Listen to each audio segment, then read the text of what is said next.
Lista unha persoa e vive situacións tamén delicadas, moi delicadas, en carne propia. Pois ben, hai moitas outras historias, os lumes están afectando a milleiros de persoas que tamén lle afectan aos nosos compañeiros. María Dapia, sabédelo ben, sempre presume aquí e fai ben que é de Oimbra, que ali é a súa familia, e sabedes que é un dos incendios máis grandes o de Oimbra da historia de Galicia. E María Dapia, precisamente, puido comprobar, por desgraza, como a súa propia familia, os seus coñecidos, que duro isto, os seus veciños e veciñas sufren tamén as consecuencias dos lumes. Que tristeza, que tristeza, a verdade é que seguimos ata ali, ata Bousés en Oimbra, porque ali estás ti, María, o que di Espiño, directamente a túa nai viu como as lapas case se comen a túa casa familiar, non?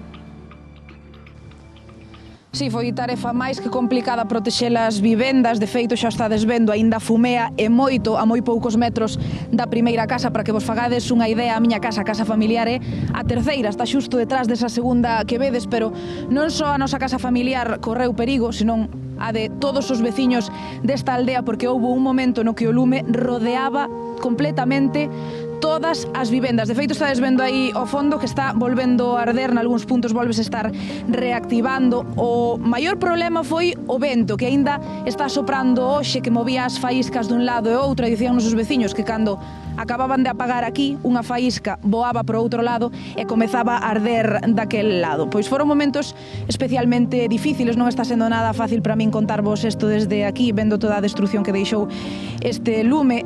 Tamén porque non hai tregua, porque por riba do queimado está volvendo a arder, e onde non, pois así está a paisaxe, verdade? Negra, completamente calcinado. Como negra foi a tarde e a noite de onte, porque foron horas agónicas, os veciños viviron moitísima tensión, e aínda que agora non están pois tranquilos de todo, digámoslo así, onte armáronse de valor e empregaron pois todo o que tiñan na casa, mesmo xestas, escobas, palas, para intentar sofocar as lapas da súa propia man e que non chegaran ás súas vivendas. Entre eles, por suposto, os meus familiares, a miña nai e o meu pai, que estiveron axudando tanto nas tarefas de extinción do lume ao lado da miña casa como, por suposto, na de todos os veciños. Mirade como foron esas últimas horas e mirade tamén como está a situación agora mesmo.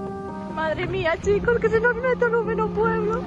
Adiós a Monteplebe. Marta, non dá a tregua, non o lume? Nada, levamos desde onte ás 6:30 da tarde sin parar. Estamos a poucos metros da primeira casa, tampouco estamos tan longe. Si, non, estamos aquí a menos de 50 metros da primeira casa, que temos tamén moito monte sin limpar. Si que levamos dicindo toda a vida que aquí tiña que haber unha franxa de seguridade por menos de 200 metros. Onte foi agónico, non? A noite, complicada. A noite foi fatal, a noite foi moi complicada. Pasaban as chamas por riba da xente, todo o mundo aí agachado. É desesperante, porque apágase aquí, arde ali, apágase ali, arde no outro lado. Levamos así todo o día, intentando salvar as casas, porque é o máis importante, as casas e as vidas humanas. O monte, por desgracia, non o podemos salvar.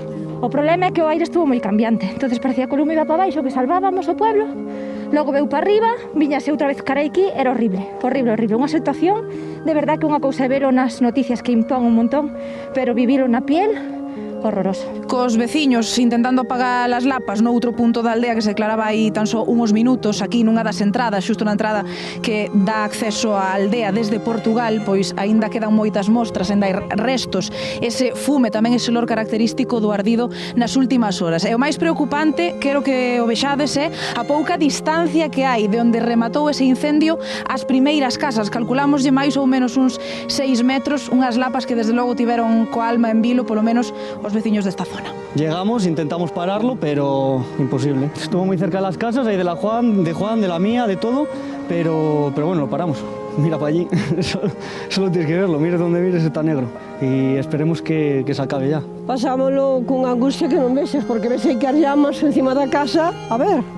E o primeiro que fixe foi escapar hasta a casa do Vicente, porque miña mãe estaba dentro pedindo axuda. Empezou no fondo do pueblo lume, e casa por casa tuvemos que ir defendendo hasta chegar aquí a nosa. Virades algo igual antes? Tan agresivo. Jamás. E aquí arriba na Fonte Previ, aquilo pensamos que cardía motobomba. Estaban aquí apagando e xa estaba prendendo aí, nises castaños do Julio, co aire que facía, eso estaba descontrolado. Empezaron aquí, incluso aquí non sei quen caeu aí de rodillas, e vomitando, pedíanme auga de casa. A miña mãe estaba na cama, e eu dicía, escapa con mi madre. E dice, pero ¿pa dónde, Pili? ¿Pa dónde voy con tu madre? Si está todo lleno de humo. Estaba todo con fuego.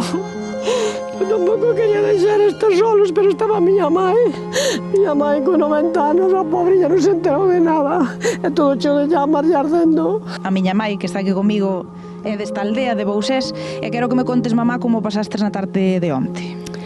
Ai, pois fatal. Foi horrible. Pensei que nos ardían as casas todas por aí. Tu veches medo de que a nosa casa ardera? Moitísimo.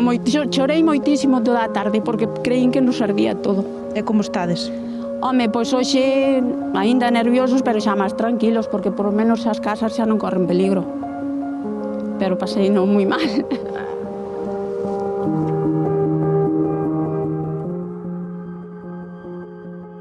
Bueno, sen dúbida as entrevistas máis duras de María Dapia, claro que sí, un bicazo ben grande para todos os veciños e veciñas. E precisamente nese incendio de Oimbra, nas últimas horas, tiñamos tamén 4 bombeiros